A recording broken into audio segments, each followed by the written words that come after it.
Què volem dir quan parlem de mercantilització del sistema de salut?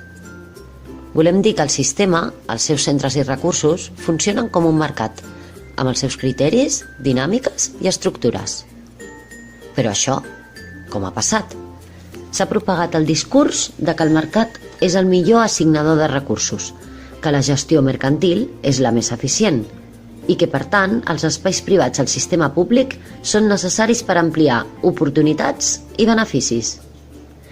Però no és un mercat qualsevol, és un mercat de salut, que ha distorsionat el concepte de salut alhora que afecta a la gestió i provisió del sistema. Les usuàries i pacients es converteixen en clients i els serveis esdevenen productes, vendibles.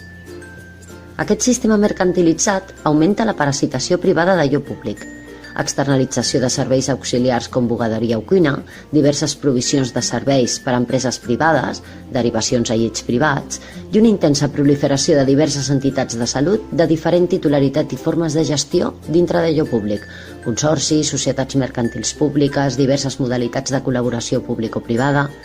I és que, en aquest fals mercat, les empreses de salut privades, la indústria biomèdica i la indústria farmacèutica tenen enormes interessos.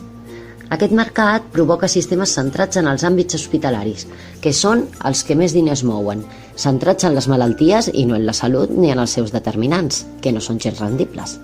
Aquest sistema considera les persones malaltes com les principals responsables de les seves malalties i els cossos no productius són exclosos mitjançant llistes d'espera, regulacions excloents o altes forçades.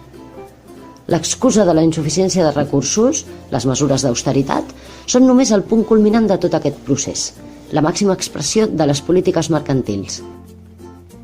El mercat ha penetrat les nostres vides, els nostres cossos i la nostra salut, apropiant-se dels nostres drets.